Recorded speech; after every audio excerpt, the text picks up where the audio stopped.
Muy buenas tardes. Me da mucho gusto saludarles esta tarde, en la cual vamos a tener una plática más de este conjunto de pláticas organizadas por Despertares AC sobre los objetivos de desarrollo sustentable. En esta tarde vamos a platicar un poco sobre salud. Si recordáramos exclusivamente, así como a principios, cómo empieza esto de la parte de los derechos humanos, las garantías jurídicas y universales que protegen a los individuos y grupos contra acciones y omisiones que interfieren con las libertades fundamentales y con la dignidad humana, sería esa la definición de la Declaración de los Derechos Humanos que se estableció en 1948. El derecho a la salud, en el que se estableció en 1946, dice que es el estado completo de bienestar, tanto físico como mental, y no simplemente de la ausencia de enfermedad.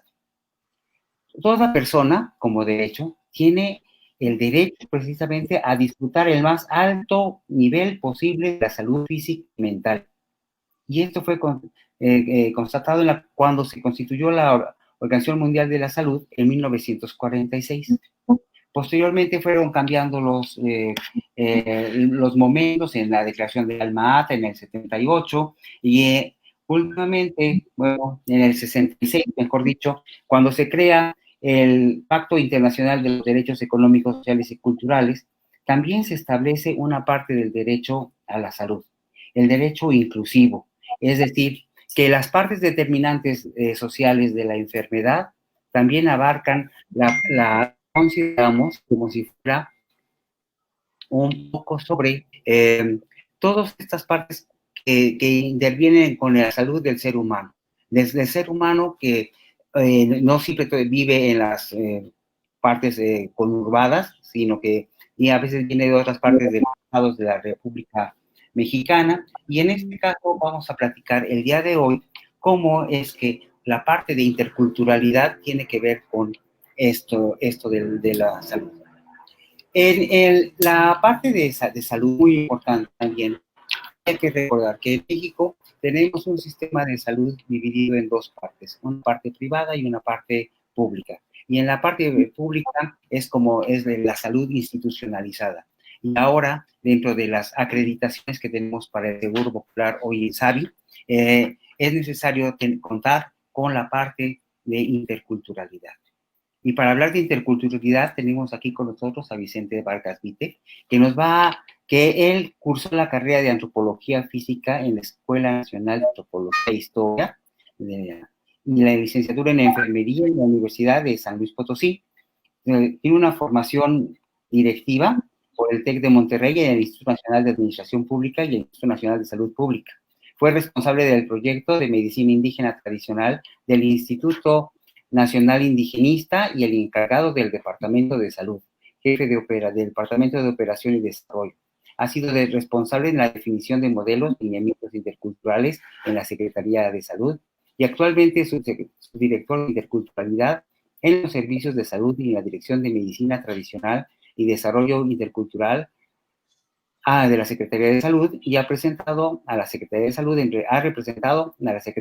en reuniones regionales de la Organización Panamericana de la Salud en Panamá, Nicaragua y Ecuador, como asesor técnico en salud intercultural a los gobiernos de Brasil y Bolivia, invitado a congresos internacionales por asociaciones de enfermería de Colombia, la Universidad Sur Colombiana y Perú, en la Universidad del Callao, la Universidad de San Juan Bautista. Es maestrante de Derechos Humanos por la Universidad Autónoma de Tlaxcala, del SENADE. Su esposa se llama Adele y sus hijas Karen, Alejandra y Laura Rocío. Pues es un placer para mí tenerte. Afortunadamente yo he tenido a Vicente también aparte de como compañero de la maestría, también como profesor, y déjenme decirle que es un extraordinario ponente. Vamos a disfrutar mucho de tu plática, Vicente. Bienvenido y muchas gracias. Pues muchas gracias, Eduardo, por tu presentación. Una disculpa a los compañeros que ya estaban conectados desde hace algunos minutos. Realmente, pues, he querido aprovechar este espacio para platicar y más bien para mostrar una de las visiones de la salud en esta oportunidad que da un postulado de carácter internacional, esto de los objetivos del desarrollo sustentable, que en esta concertación de los gobiernos, pues tratan de establecer de alguna manera, diría yo, ética, moral, objetivos comunes para que la humanidad y los gobiernos pues puedan mirar hacia un mundo de futuro mejor de lo que nos ha tocado vivir y heredar. Entonces, en esa situación, el tema que a mí me ha tocado venir trabajando, como cualquier persona que se desempeña en una profesión que de alguna manera a uno le gusta, lo disfruta. Yo tengo la formación de enfermero, después de estudiar antropología, y bueno, tratar de esta parte de unificar esta visión de la cultura y la salud en el tema de la salud intercultural. Pues básicamente esta es la intención.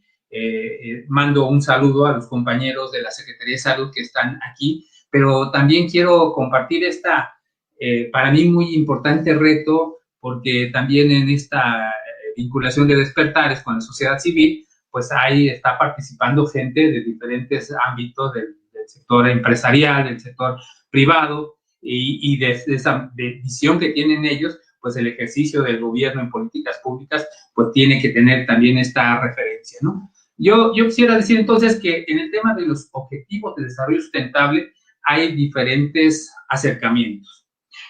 Hay un acercamiento que tiene que ver básicamente con lograr de manera conjunta esta búsqueda de garantizar una vida sana y el bienestar de todas las personas a todas las edades, ¿no? Los objetivos de desarrollo sustentable son ambiciosos entonces, porque la salud no es una situación idílica, es una visión, creo yo, hacia dónde pudiéramos llegar, pero aún el mismo concepto de salud pues tiene sus diferentes vertientes. En estos objetivos de desarrollo sustentable también se establecieron metas que tratan de ser armonizadas de alguna manera con los objetivos y posibilidades de cada país, y no generar un modelo inalcanzable, ¿no? Nosotros identificamos que la parte de la situación del modelo de la salud y la salud intercultural, pues puede contribuir a varios de ellos. ¿Cuáles son estas metas que identificamos?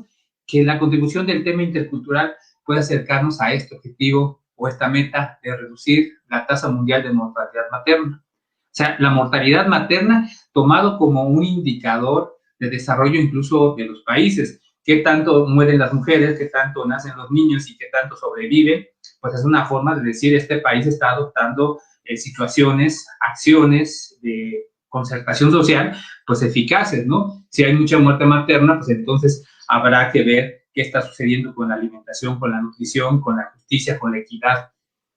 Otra meta es poner fin a las muertes evitables y a las epidemias.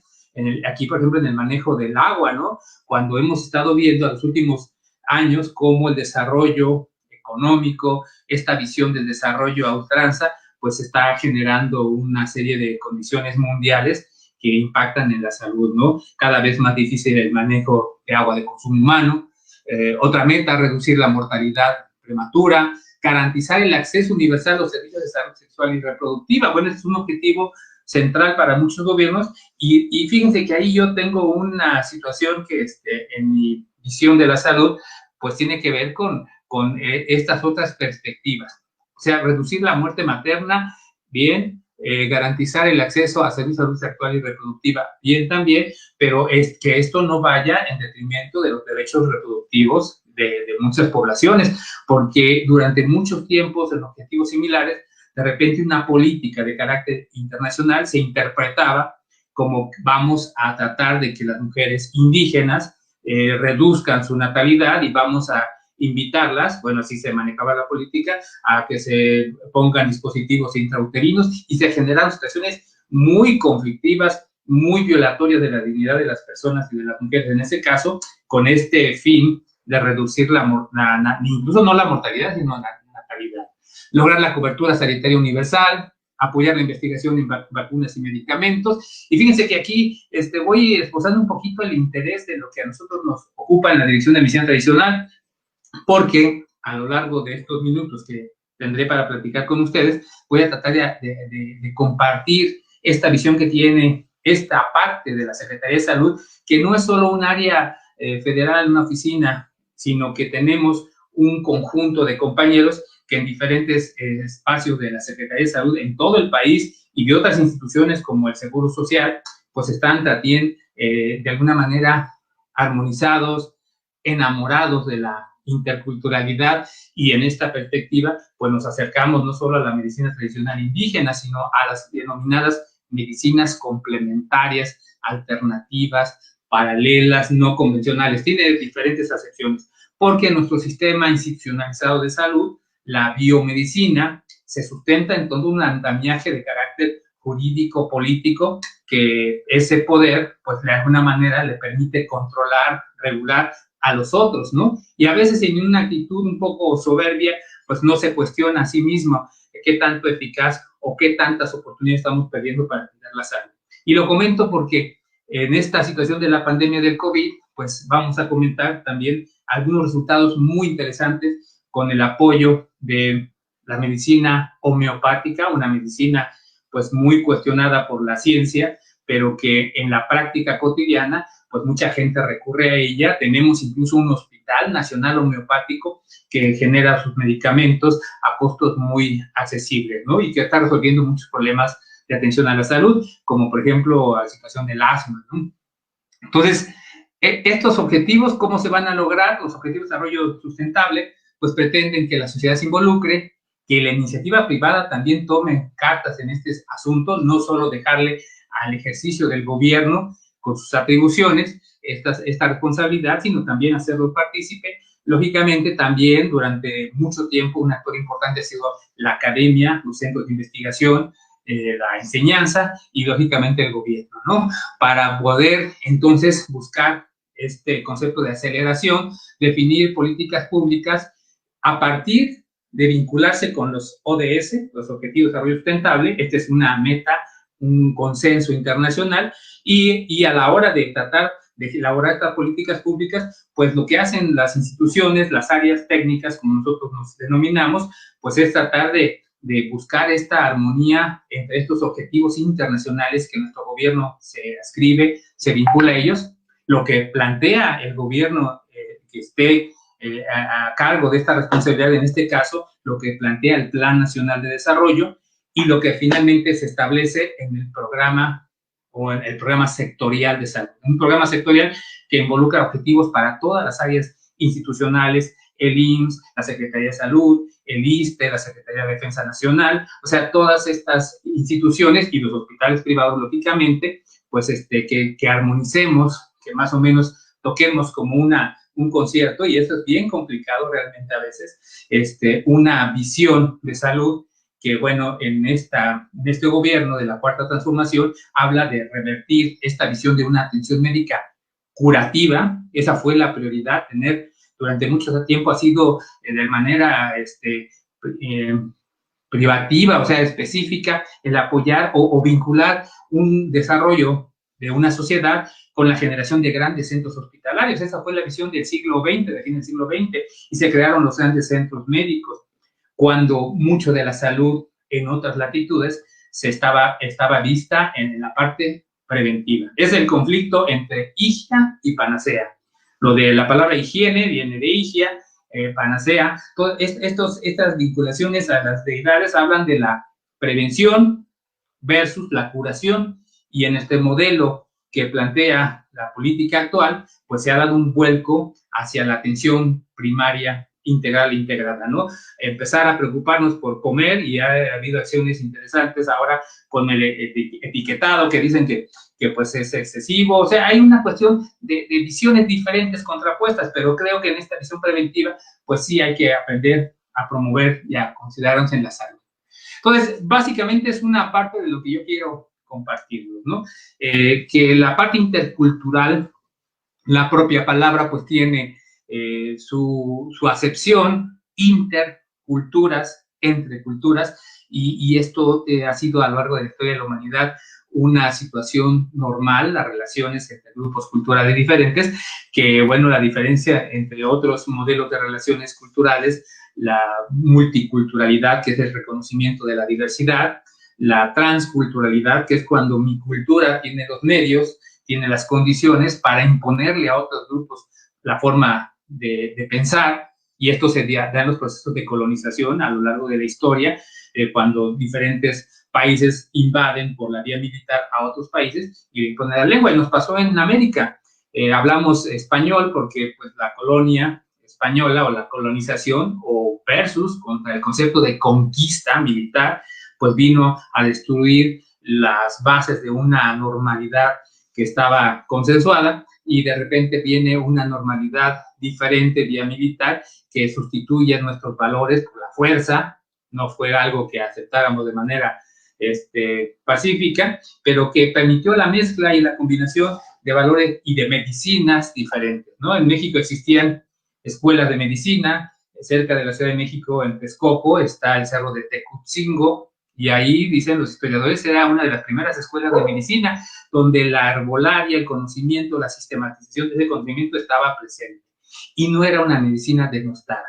Viene la colonización y empiezan procesos diferentes de la medicina proveniente de España, de los grupos árabes, y viene una mezcla interesante, ¿no? Entonces, quiero comentar esta parte, ¿no? Es parte de un proceso histórico que estamos viviendo, que somos herederos y que se establece, pues, para tener el modelo de atención a la salud como se consolidó durante el siglo XX.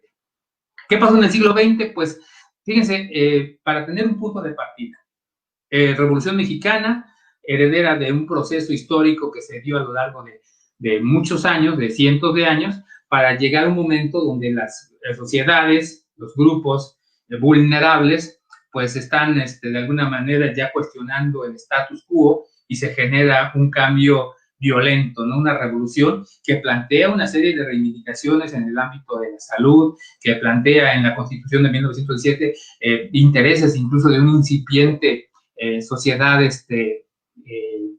proletaria, de trabajadores agrícolas, mineros, y entonces todos los grupos se conforman para hacer una constitución que nos regula como sociedad actual. Nuestra constitución, que se ha ido modificada, está vigente, pero empieza a generar un modo de vida, de pensar, y ya hacia bien entrado el siglo XX, los años 30, después de la Revolución Mexicana, empieza a estabilizarse el país y a generarse las instituciones, al grado que ya para entrar a los años 40 y al fin de la Segunda Guerra Mundial, en el caso de México, que indirectamente participa en este conflicto, pues empieza a haber lo que llaman un desarrollo estabilizador. Ese desarrollo estabilizador, pues, ¿qué genera? Lo que a nivel internacional se le conoce la inclusión o la creación de un estado de bienestar, donde se empiezan a crear las instituciones que en México sirvieron para moldear lo que hoy es nuestro país. Se crea el Instituto Mexicano de Seguro Social. Bueno, antes de eso, lo que es la Secretaría de Salud, o el primer esbozo de la Secretaría de Salud de manera institucionalizada, el Instituto Mexicano del Seguro Social. ¿Por qué? Porque empezaba a haber un desarrollo económico muy fuerte con este empuje de la Segunda Guerra Mundial. Exportamos no solo mano de obra, braceros que se fueron a Estados Unidos a apoyar el trabajo de la gente que se iba a la guerra, sino que también esto detonó que México empezara a producir, tuviera un desarrollo económico muy importante y a generar las instituciones, ¿no? En educación, la universidad, el Instituto Politécnico Nacional, todo lo que conforma nuestra realidad cotidiana. Bueno, pues esto duró mucho tiempo, generó las bases de la sociedad mexicana, de la gente que, bueno, tiene alrededor de 50, 60 años, ya vivieron esa etapa, y viene después, en los años 80, un cambio nuevo, ¿no? La reconversión industrial, que es cuando empieza el desarrollo de la tecnología a impactar en la producción. Todos estos cambios impactan en las formas de vida, en las formas de relaciones, en las formas en que la sociedad pues trabaja, vive y se manifiesta en las instituciones, entre ellas las de salud. Esto hace crisis a fines del siglo XX, al grado que empieza y, bueno, se denuncia, se comenta que en los últimos 30 años empieza estas políticas neoliberales en nuestro país, y estas instituciones que se habían creado como tal en la seguridad social, en las cuestiones laborales, en el ámbito educativo, empiezan a tener un cambio y una participación abierta de la iniciativa privada, pero empieza un proceso de cambio legal para desmantelar este estado de bienestar. Lo que sucede es que a fines del siglo XX en el estado de Chiapas, estas condiciones más agudizadas generan un primer conflicto armado, ¿no? Poblaciones indígenas, monolingües, hablantes de lenguas mayas o mayenses, toman las armas y se enfrentan al Estado. El EZLN genera su movimiento, un movimiento reivindicativo, que además tiene la ventaja, pues, social de ser retomado por organizaciones indígenas en todo el planeta, en todo el mundo, tiene repercusiones internacionales, de tal suerte que esta lucha, pues, queda plasmada para la historia y genera cambios importantes que se concertan entre el gobierno y representantes indígenas en los famosos llamados Acuerdos de San Andrés y que finalmente quedan establecidos institucionalmente en nuestra Constitución. El artículo 2 de la Constitución recupera la mayor parte de los Acuerdos de San Andrés. Hay un tema que ha sido muy delicado, es polémico, es un hecho nada más, por eso lo comento, que es el tema de la autonomía de los pueblos indígenas, situación que en otros países por procesos revolucionarios también se dieron y no generaron tanto conflicto. En Centroamérica, más o menos en las mismas épocas anteriores, en los años 1980, 90, se da la revolución sandinista y Nicaragua concede la autonomía a los pueblos indígenas. El país está dividido en la región Atlántica Norte, región autónoma Atlántica Norte, región autónoma Atlántica Sur. Cuando yo tuve oportunidad de ir, me llamaba la atención cómo el presupuesto en salud, las diferentes variantes para el ejercicio del gasto, pues se toman por los diputados locales y no necesariamente se deciden desde el nivel central, ¿no? Eso fue en los años más o menos a principios del año 2000. Hoy en día no sabemos cómo se ha dado el proceso en Nicaragua, pero la autonomía tiene estas visiones interesantes respecto a la situación de la salud. Entonces, herederos de esta situación, pues el gobierno tiene que conceder, esas fueron las negociaciones de los acuerdos, el EZL no aceptó a totalidad esto y siguen demandas reivindicativas por ese incumplimiento, pero bueno, para principios del siglo XX empieza ya un proceso de cambios importantes. Yo les confieso, me tocó participar en esas épocas, mucho más joven, en reuniones donde se pretendía saber cuánta población indígena había en México. ¿Y cuáles eran los datos? Eran ambiguos. 6 millones, 7 millones de población indígena, no se tenía exactamente con precisión cuántos era, porque el abordaje era muy indirecto, eran estimaciones. Y el tema de la reivindicación, la visibilidad de los grupos vulnerables, obliga pues a tomar un cambio diferente. De entonces para acá empiezan a generarse políticas y en el ámbito de la salud se crea más o menos en el año 2000, en el programa del presidente Vicente Fox, un programa de salud y nutrición para pueblos indígenas. Y ahí aparece la palabra interculturalidad. Habla de fortalecer la medicina tradicional y habla de otorgar servicios de salud con sensibilidad cultural. ¿Qué era eso? Pues era una situación de tratar de llegar que nuestros servicios de salud, que se preciaban de ser eficaces, muy eficientes, muy amplios, pudieran llegar hasta las comunidades más alejadas. Ya el programa IMSS, actualmente se llama IMSS Bienestar, en algún tiempo IMSS Coplamar, había tenido ese acercamiento, esa pertinencia para lograr llegar a los servicios a esas comunidades y el área de acción comunitaria haciendo una acción muy eficaz y además esa vinculación del trabajador, del promotor de salud, del PAC, el promotor de acción comunitaria o el supervisor de acción comunitaria se acercara, aprendiera de las costumbres, la lengua, la interrelación con las parteras, con la medicina tradicional, es una herencia de experiencia institucional muy importante que creo que debe ser revalorada y bueno, de hecho así está establecido en el postulado del gobierno actual, ¿no? Revalorar este papel del INSABI, del Seguro Social, del Instituto Mexicano de Seguro Social, del IMSS Bienestar en estas acciones correspondientes a salud. Entonces, se generan a principios del siglo XX estos primeros esbozos de un programa para pueblos indígenas y empieza a entrar en el concepto de la interculturalidad. ¿Qué sucede? Pues no estábamos preparados como institución para este reconocimiento y de las implicaciones que tiene la interculturalidad.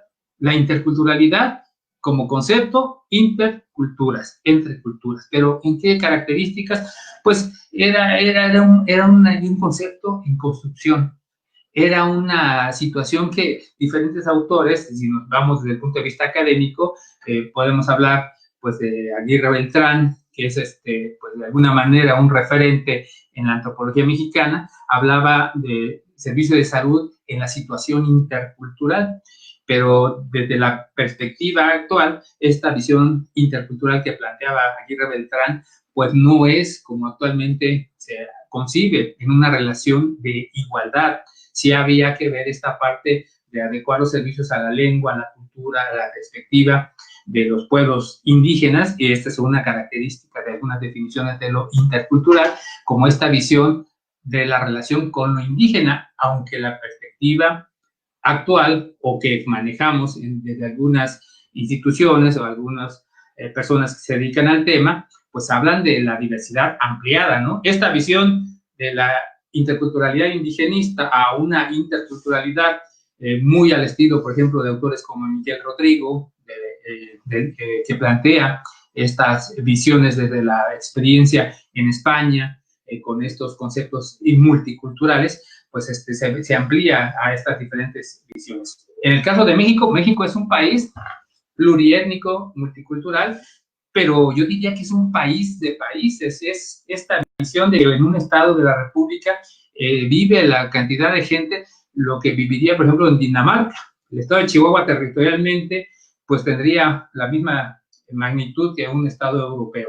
Y final de cuentas, pues estas situaciones de complejidad climática, complejidad lingüística, histórica, pues nos dan unas visiones muy diferentes de la gente que vive en la península de Yucatán, a la gente que vive en el norte del país, a la gente del centro. Somos muy diferentes, con una historia común, pero que a veces pues no se comparte igualmente. Entonces, diferentes visiones de personas, diferentes formas de abordar su historia, su cotidianidad, y fíjense que eso construye también referencias diferentes respecto a la salud, ¿no? A las medicinas. Entonces, la medicina indígena tradicional, ¿qué es? Pues son prácticas curativas que tiene la gente y que a diferencia de la biomedicina, no se entiende como una profesión como tal. No se entiende como que la medicina tradicional indígena sea una actividad especializada. Es un concepto que se ha venido construyendo, heredado en los grupos indígenas. Cada vez esto es menos porque la interacción con las sociedades urbanas pues va clarificando muchos conceptos. Hay una nutrición para ambos lados de estas conceptualizaciones, pero la medicina tradicional pues tiene una vigencia cotidiana que se ejerce, que se explica pues tradicionalmente, ¿no? ¿Por qué no tienen libros? ¿Por qué no existe una documentación? Porque son conceptos culturales que han sobrevivido al avasallamiento del progreso, al avasallamiento de la hegemonía de la cultura del centro hacia las culturas indígenas, de lo español hacia lo indígena, de lo mexicano, chilango, hacia los demás, y de tal grado de que durante mucho tiempo incluso las políticas públicas iban en esa visión. Es común, compañeros que nos platican, como de niños se les obligaba a hablar español cuando ellos hablaban lenguas maternas, lenguas diferentes, ¿no? Y estas perspectivas han ido cambiando, pues, poco a poco, ¿no? Entonces, la interculturalidad, ¿qué es? Pues, había que construir un concepto que nos fuera útil en esta concertación con una situación de riesgo muy complicada. Quiero comentarles que cuando empezamos a elaborar nuestros primeros documentos de salud intercultural, nos dábamos cuenta de las implicaciones que tenía este diálogo horizontal, el ponernos de tú a tú con el otro o la otra.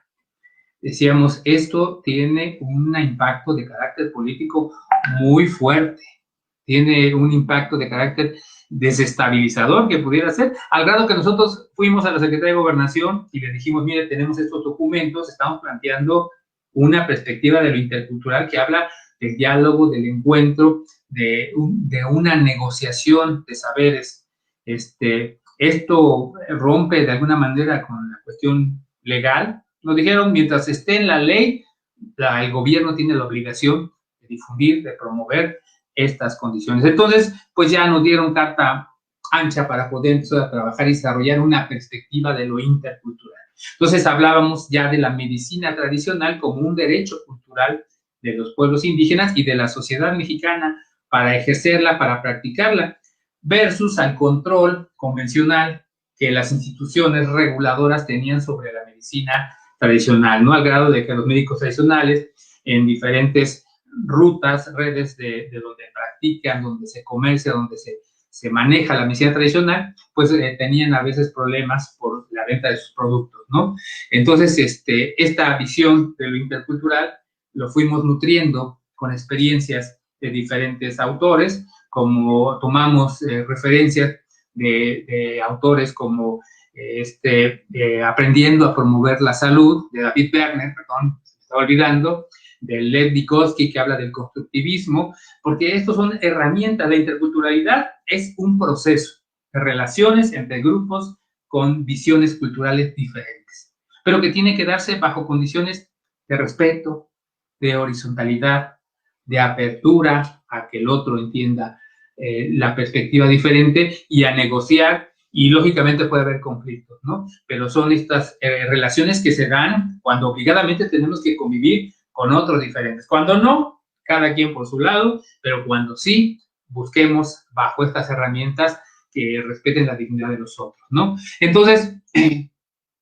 florecen marcos conceptuales diferentes. En la interculturalidad, entonces, se puede entender que existan diferentes formas de hablar, diferentes formas de entender la música, el arte, los aspectos normativos. Por eso existen lo que en el marco jurídico, las leyes constitucionarias, el derecho constitucionario indígena, que son sistemas normativos propios, históricos de las comunidades con los que han regulado su actuación, pero que de alguna manera nuestro sistema jurídico trataba de controlarlo y someterlo, ¿no? Cuando se ha ya reconocido pues estos derechos a sus ejercicios en algunas regiones del país. O sea, esta vinculación y negociación intercultural genera transformaciones que no necesariamente, como muchos lo han entendido, que la interculturalidad es para adecuar los servicios a lo que quiere el gobierno con la utilización de las herramientas de la antropología. Eso se hizo en la guerra con Estados Unidos, con el Japón, para poder entender la visión de los japoneses, por qué no se rendían,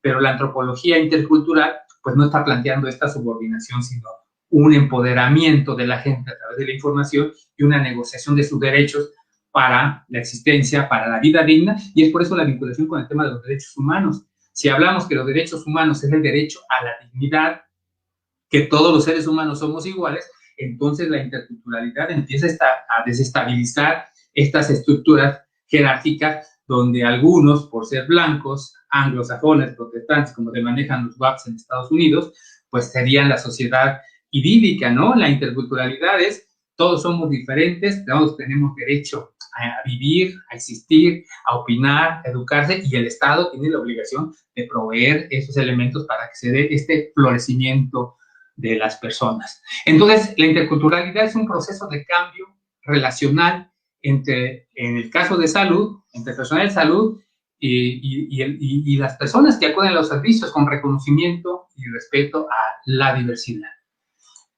Pues, ¿qué hace la Secretaría para poder entonces, con esta herramienta intercultural, acercarse en el tema de los objetivos de desarrollo sustentable, que derivan de los objetivos de desarrollo del milenio, pero para la sociedad en sí, para la persona que está pidiendo servicios de salud, ¿no? Pues lo que estamos proponiendo es revalorar la medicina tradicional. En un primer momento fue la primera herramienta, el primer objetivo que se tenía como salud intercultural, que sabíamos del reconocimiento y la existencia de cientos de miles de parteras tradicionales que estaban en el servicio de salud, que cuando no había servicio de salud estaban ahí, y el Sistema Nacional de Salud, en esta actitud de discriminación soberbia, pretendió incluso exterminar a las parteras, ¿no? Está documentado investigaciones donde llegaban los servicios de salud a amenazar a las parteras para que no practicaran el nacimiento de los niños, y siempre con este discurso de la protección, de las condiciones de higiene, cuando realmente el Estado no tenía la capacidad de llegar hasta esas condiciones. Y vuelvo a repetir, el programa IMSS-Coplamar, en sus inicios, pues buscó esta interrelación, y el trabajo de vinculación con las parteras dio triunfos muy positivos para contener la muerte materna y para poder atender a la población en una relación respetuosa, ¿no? La Secretaría de Salud, entonces, retomando estas perspectivas, estas experiencias institucionales, empezó a tratar de, dicen ahora, este proceso de codificación, de regresar, de borrar estas malas prácticas que nos tienen en las escuelas y volver a reestructurar nuestra interpretación para poder entender de manera respetuosa estas otras visiones. Entonces, a partir de la capacitación, y más que la capacitación, la sensibilización intercultural, se empezó un proceso de dialogar con los trabajadores de la salud, enfermeras, médicos, directivos también, para que entendieran este derecho de la población diferente a ejercer pues con dignidad su acceso a los servicios de salud, a revalorar la medicina tradicional, a hablar sobre la cosmovisión de los pueblos indígenas, todos estos elementos de derecho, y poco a poco empezaron a salir cosas bien interesantes. Por ejemplo, a sistematizar las prácticas de la medicina tradicional en relación a la atención del parto. Y durante mucho tiempo la Secretaría de Salud, ya en esta nueva época, y no quiero con esto descalificar o desconocer que otras instituciones, otras áreas han estado trabajando estos acercamientos, pero en lo que compete al área de salud intercultural, pues este modelo de atención a las mujeres, modelo intercultural, que es heredero de estas prácticas de las parteras tradicionales y que ahora la Comisión Nacional de los Derechos Humanos ha recomendado. Hay una recomendación, la Recomendación General 31/2017, donde recomiendan, ante la violencia de todo el aparato institucional en la atención a las mujeres en el parto, se promueva con este modelo heredado de las parteras, que se llama Modelo Intercultural de Atención a las Mujeres durante el embarazo, parto y puerperio, con enfoque intercultural y seguro. Está largo el concepto, pero lo que se hizo fue recuperar esto y promover las ventajas fisiológicas de la posición vertical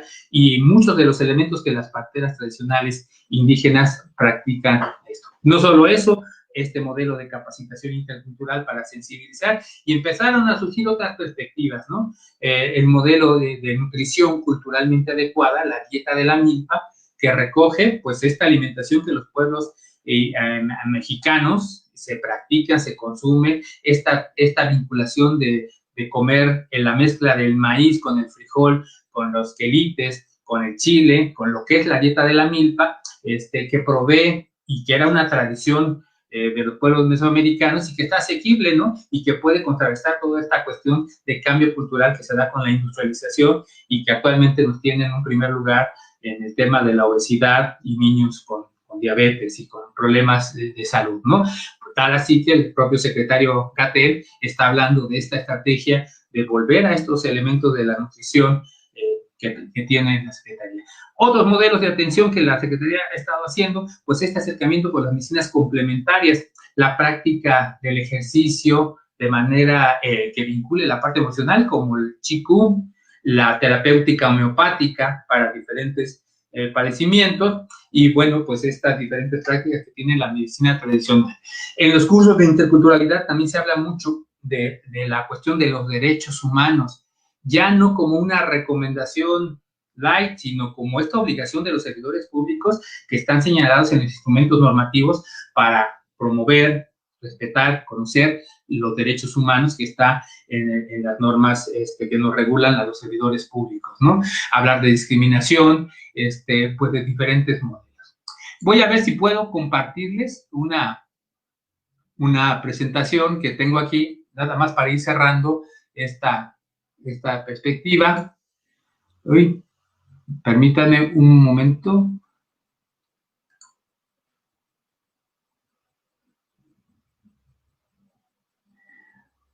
Pues creo que no, es una pequeña falla. Pero bueno, lo que yo quería mostrarles es pues estos elementos ya aterrizados de la parte intercultural que estamos trabajando en la Secretaría de Salud. Ay, perdón, creo que ya aquí, miren.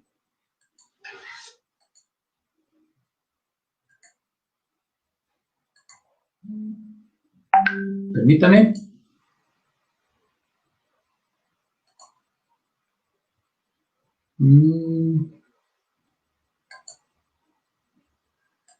Pues no me deja compartirles, qué lástima. Bueno, voy a ir cerrando de todas maneras. Esa es una parte de una competencia intercultural que hablamos, capacidad de improvisación en esta parte, ¿no? Bueno, ¿por qué impulsar la interculturalidad en salud? Pues porque las instituciones y organizaciones en general están diseñadas y operan en un marco que solo considera un modelo cultural de gestión y desarrollo. Solo este modelo biomédico occidentalizado, hegemónico, ¿no? Y se establecen y se reproducen en las políticas y programas de salud. El personal de salud, a su vez, se forma bajo una sola visión de desarrollo cultural que le limita la comprensión de los fenómenos que inciden y determinan la salud y el desarrollo humano, ¿no? Este modelo biomédico anclado sobre una sola receta, pues nos hace que cerremos los ojos, que desconozcamos otras perspectivas de la realidad. Y porque existe una oportunidad para impulsar las definiciones de modelos interculturales de salud desde la perspectiva de los nuevos paradigmas de salud y la transformación del sector. Por eso, la atención primaria en salud integral, integrada que establece el gobierno actual es una oportunidad para volver a esta práctica preventiva, curativa, aliarnos con en las redes de servicio de salud con la medicina tradicional bajo una relación diferente de respeto, no de subordinación ni de control, y esto está generando de veras perspectivas muy difíciles al interior de la Secretaría de Salud, no por mala, diríamos, de una perspectiva negativa, sino porque la visión, la educación, la formación de los investigadores del Instituto de Salud Pública, de diferentes instituciones, no está totalmente abierta a reconocer estas son las perspectivas, y el sistema regulatorio que tiene, pues tienen temor de que si se abre la regulación a otras medicinas, hay que construirlas también estos conceptos, pero no solo desde la visión de los expertos de la academia, sino también de la sociedad, ¿no? Entonces, esto que más de 15 años que se ha implementado la interculturalidad, ya se está implementando en varios estados, ¿no? La atención humanizada del parto, e incluso en el estado de Hidalgo, se creó un centro de capacitación para el parto humanizado intercultural, y la pretensión era socializarlo hacia todos los hospitales del país. La Ciudad de México también, el Hospital de Ajusco Medio, montones de hospitales, incluso del Seguro Social, la Gineco 4 de San Ángel, un hospital muy importante, pues ya implementó el parto humanizado, ¿no? La terapia acupuntural, la medicina homeopática, el Qigong como una terapéutica de carácter emocional, físico, para un ejercicio saludable, la dieta de la milpa, tratando de vincularnos con diferentes ciudades. Yo les quería mostrar, por ejemplo, unas fotografías, aquí tengo una al frente de mí, donde se inauguró el Departamento de Salud Intercultural en un hospital regional, el de Pachuca, ¿no? Y ahí el director, pues le gustó el concepto, había personal de salud que estaba vinculado a estas otras terapéuticas diferentes y crearon su Departamento de Salud Intercultural.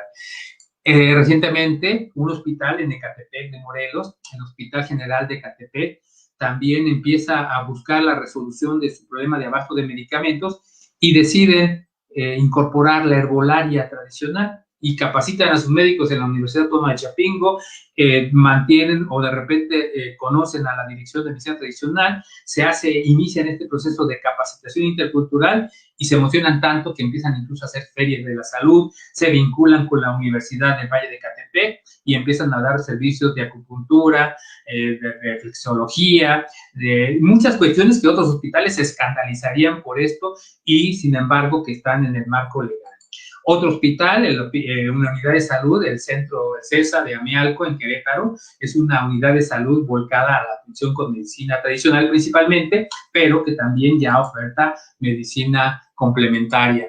El Hospital de Jesús María en Nayarit, un hospital convencional, pero que está dividido, la mitad del hospital tiene personal de salud institucional y la otra mitad médicos tradicionales, maracames, de coras, huicholes, mexicaneros que dan servicio a la población indígena monolingüe de la región.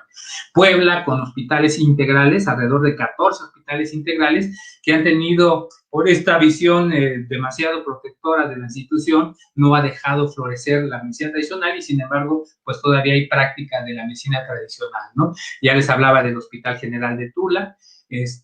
Bueno, diferentes unidades, no ha habido una política abierta, amplia para implementar la cuestión intercultural. Esto ha sido a partir de presentar los modelos, lineamientos, negociarlos, difundirlos desde la Dirección General de Planeación y Desarrollo hacia la Secretaría de Salud. También quiero comentarles que hospitales privados se interesaron por el tema de la interculturalidad y pues nos pidieron la capacitación y fuimos, y fue bien interesante como también este tema fue muy bien recibido en hospitales privados. Aquí en la Ciudad de México, ahorita me acuerdo el nombre del hospital donde fuimos, en la universidad, en la ciudad de Tijuana, un centro oncológico internacional, pues también dio esta capacitación. Entonces, creo que el interés de la interculturalidad está ahí porque involucra muchas terapéuticas, muchas visiones de la salud que pueden potenciar ante eventos que no tienes salida o respuesta a la medicina convencional a través de las medicinas complementarias. El ejercicio saludable como el Qigong, ya les mencionaba el modelo del parto humanizado, que recoge el conocimiento tradicional indígena, pero también incorpora los avances de la ciencia médica y además el tema de los derechos humanos y el derecho de la mujer para decidir. También les hablé de la dieta de la milpa, que es un modelo que se está promoviendo para pues, aportar a esta pandemia de nutrición, de desnutrición, por la obesidad y por los azúcares, y bueno, pues diferentes elementos que hemos estado trabajando y la vinculación con la terapéutica homeopática, pues con diferentes sectores de las terapias alternativas. ¿Qué proponemos para las medicinas complementarias? Pues que se rijan para su investigación, para su acercamiento en algunos criterios muy sencillos. Eficacia comprobada. Que las medicinas que pretendan ser parte del sistema de salud sean eficaces. Costo, efectividad, adherencia a normas éticas y profesionales y aceptabilidad social. No quiere decir que necesariamente tengan que pasar por el filtro puro de la ciencia, porque entonces muchas medicinas no tendrían elementos ahorita para pasar, pero si una terapéutica está proponiendo que puede curar tal enfermedad, tal padecimiento, se hace un protocolo de investigación, tiene aspectos éticos, está dando resultados, no cuesta un dineral, pues puede ser una opción para la atención a la salud. El otro modelo que estamos haciendo para difusión de la capacitación intercultural y nuestra meta para este próximo futuro es, fíjense, preguntamos a varios secretarios de salud si podrían ubicar hospitales que se pudieran considerar unidades de salud o hospitales interculturales. ¿Qué implica esto? Pues de que el personal tenga la capacitación para que otorgue un trato no discriminatorio digno a los usuarios, que el 90% del personal esté capacitado, que existan, si están en una zona indígena, intérpretes, traductores o mecanismos para la traducción, que exista servicios de medicinas complementarias, que los servicios estén vinculados a una red.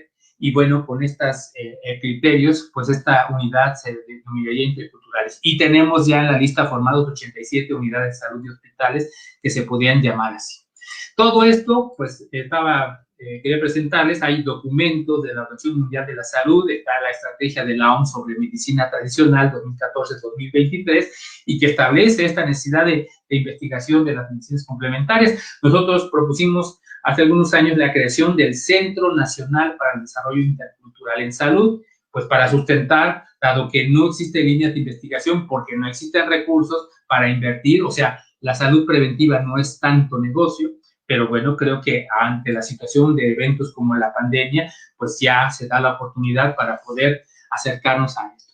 Voy terminando diciendo que hay oportunidades, que la transformación de los servicios de salud hacia la atención primaria es un reto que tenemos que trabajar. La DGPLADES ha elaborado un documento así, la política intercultural en el contexto de la atención primaria en salud. Hay una visión de un modelo de salud que parte de la necesidad de llevar las necesidades de la población de abajo hacia arriba. Es una política del gobierno y bajo esta cuestión de redes de servicios queremos que las políticas, que las propuestas retomen con las herramientas de la interculturalidad esta construcción de necesidades y la resolución de los problemas, ¿no? La otra oportunidad es que el tema de la política intercultural está establecido ya en el programa sectorial de salud 2020-2024 con sus diferentes estrategias y objetivos, ¿no? ¿Qué requerimos, no? Para implementar estos modelos y lineamientos, que los servicios y modelos de atención sean eficaces, costo efectivo, lo que les mencionaba, y culturalmente adecuados, ¿no? Tenemos varios modelos, ¿no?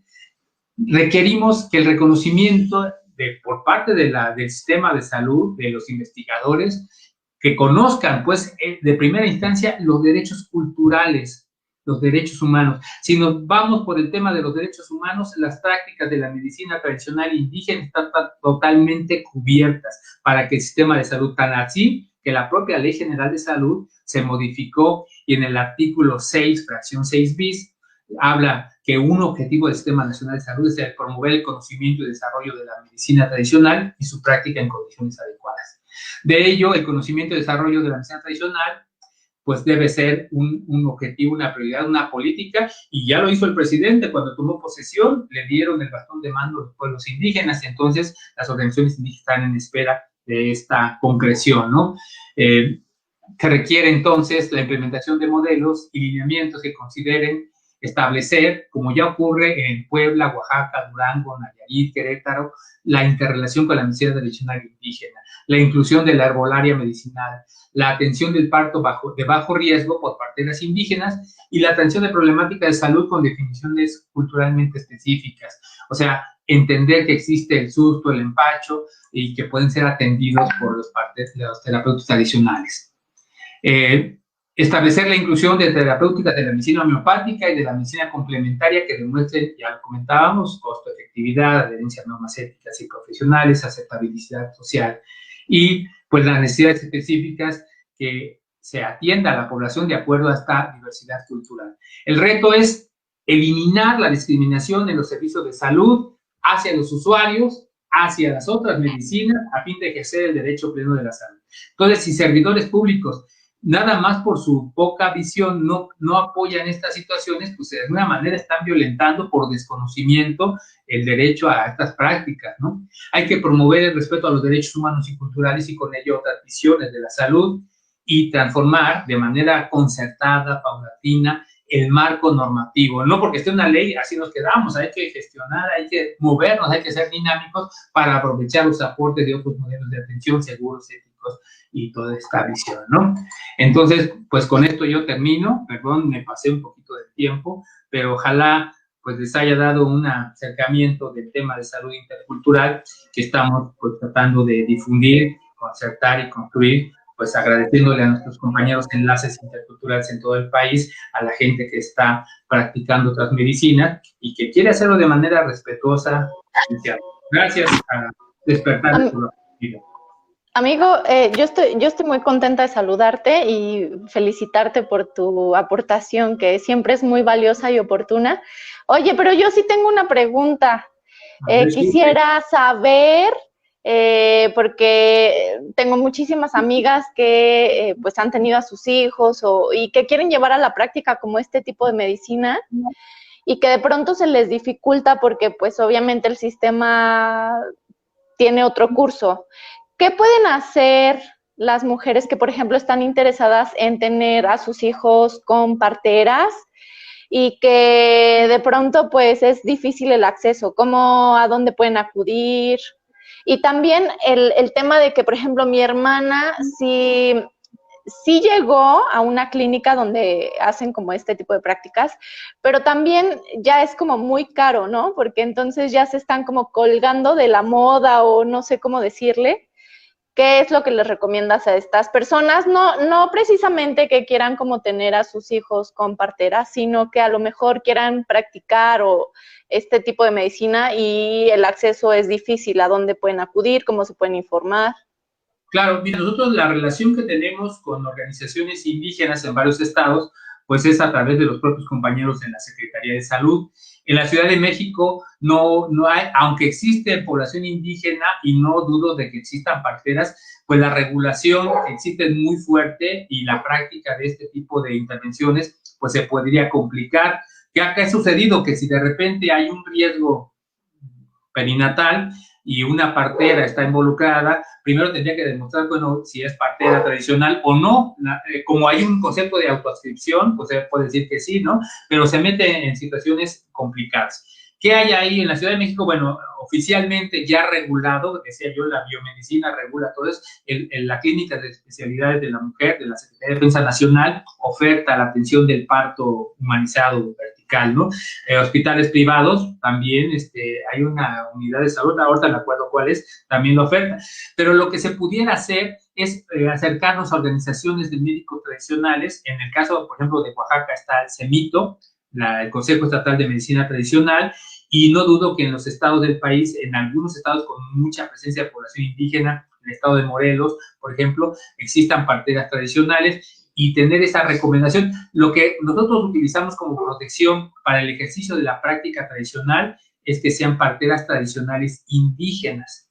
Hay muchas mujeres que son dulas o que son parteras certificadas o parteras profesionales que se forman no en esta tradición indígena, pero realmente no existe una regulación fuerte para protección de esto. Lo que está regulado es pues la práctica de la ginecobstetricia y la partería tradicional indígena en sus regiones y sus comunidades, ¿no?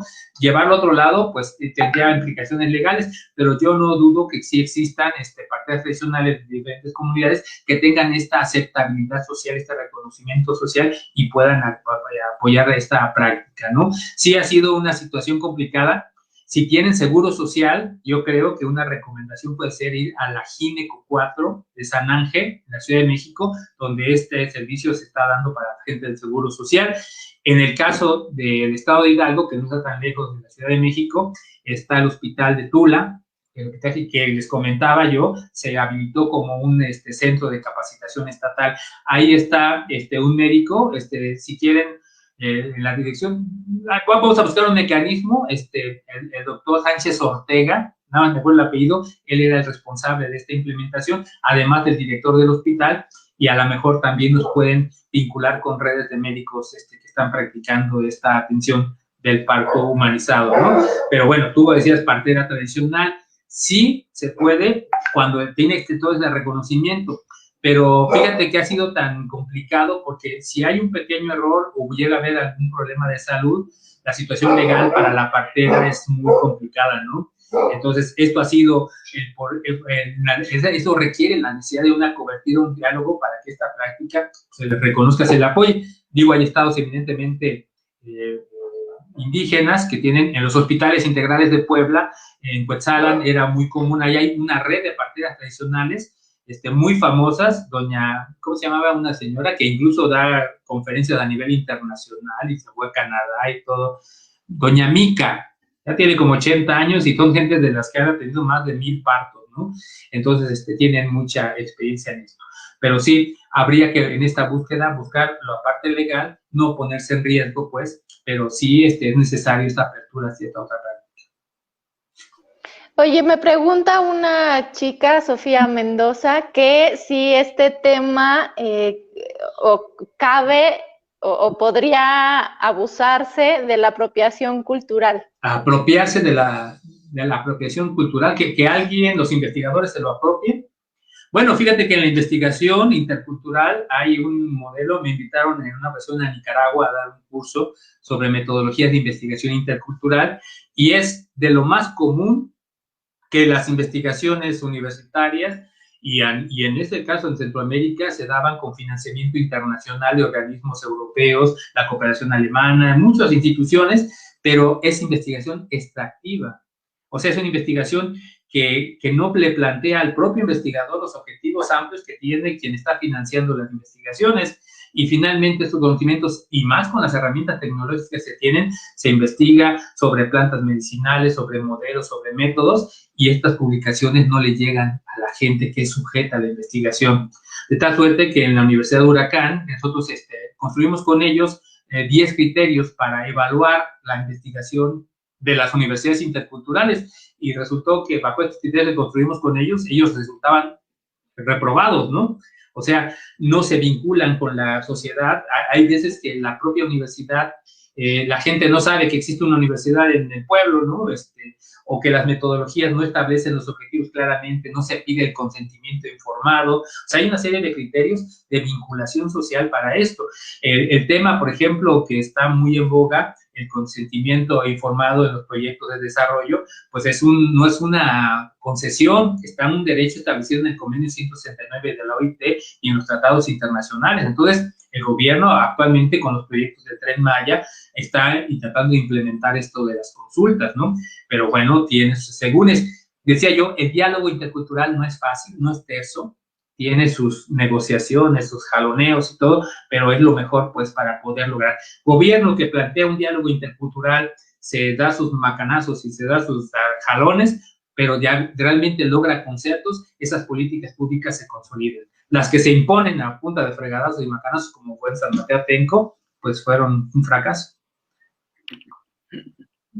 Muchas gracias, amigos. Saludos a los dos y gracias por participar en estas webinars de Despertares Derechos Humanos. Lalo. Sí, tengo un comentario. Yo creo que es muy importante en esta parte de la medicina tradicional que incorpore a la medicina alópata prácticamente, es escuchar, llevar a cabo este proceso de comunicación, de escuchar del emisor y del receptor, y cuando vuelve a responder, vuelve a cerrar completamente este sistema de comunicación. Pero esto debe ser siempre con respeto y dignidad, como bien lo dijiste, Vicente. Este proceso de ganar, ganar. No quererme imponer yo como médico, imponer lo que yo quiero, así debe de ser, porque la persona me va a decir que sí.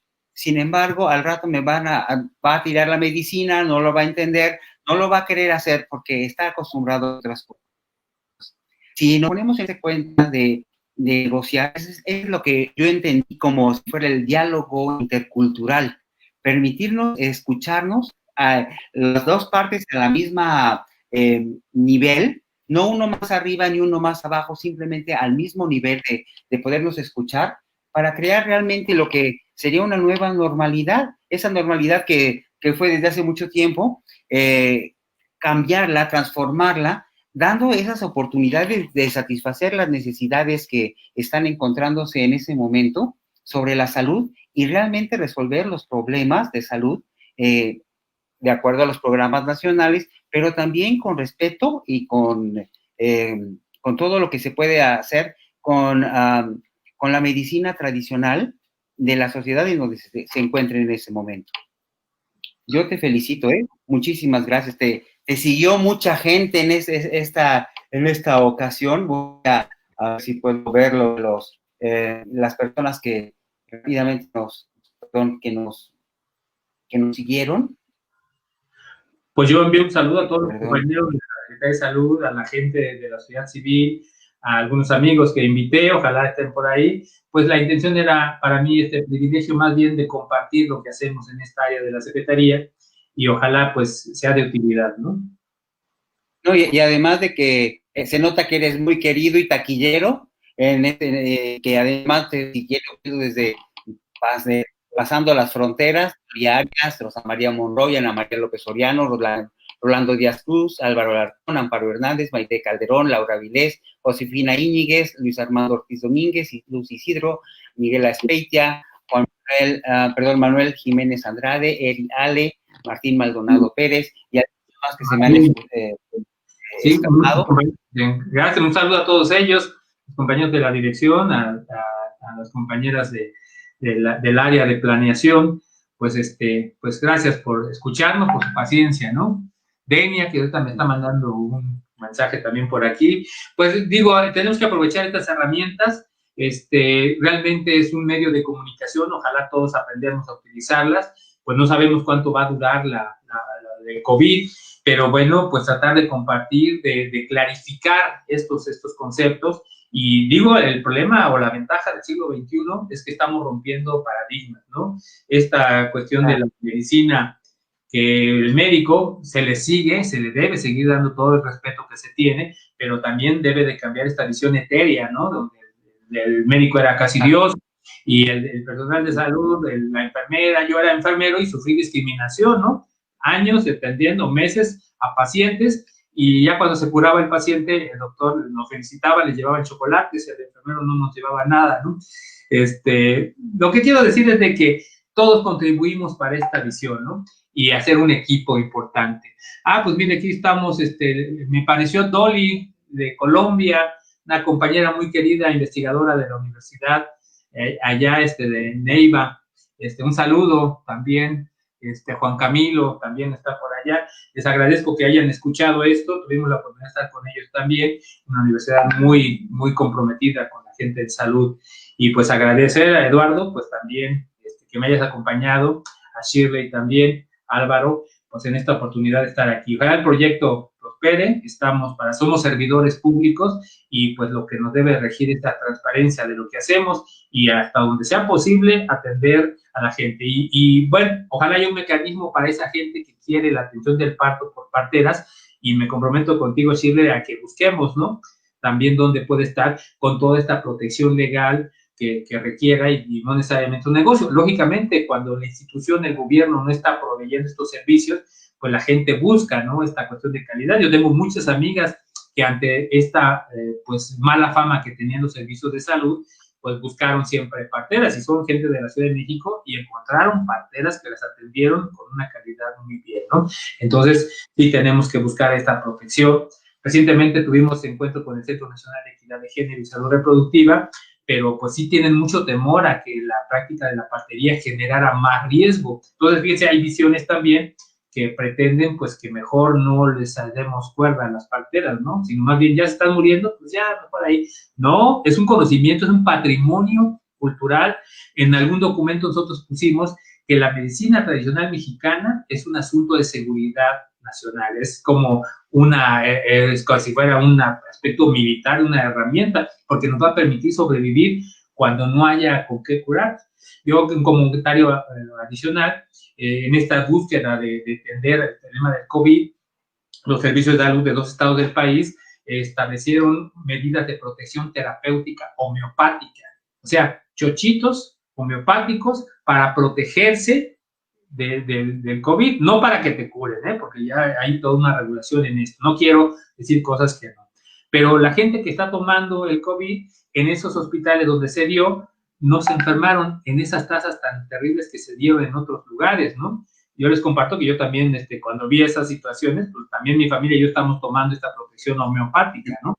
Y cuyos costos son mucho más bajos, son más asequibles, y bueno, mientras son peras o manzanas, mientras se crea el Centro Nacional de Investigación Intercultural, pues yo creo que la gente tiene derecho, porque uno de los elementos psico, neuro, endocrino, inmunológicos es pensar que te vas a curar, ¿no? Si tú vas con Eduardo como médico y le ves su carita, dices, este doctor es bueno y te receta lo que sea, hasta un apapacho, te curas.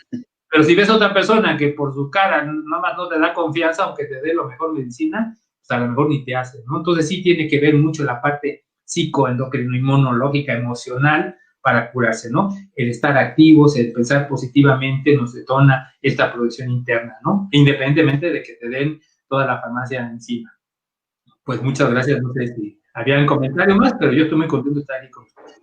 Pues nada más que oímos muchos saludos para ti, como dice Lalo, eres muy taquillero, muchos saludos y muchas felicitaciones, muchas gracias a Despertares por seguir haciendo este esfuerzo para que llegue a la gente, ¿no? Estos mensajes tan importantes y pues me despido agradeciéndote, amigo, muchísimas gracias.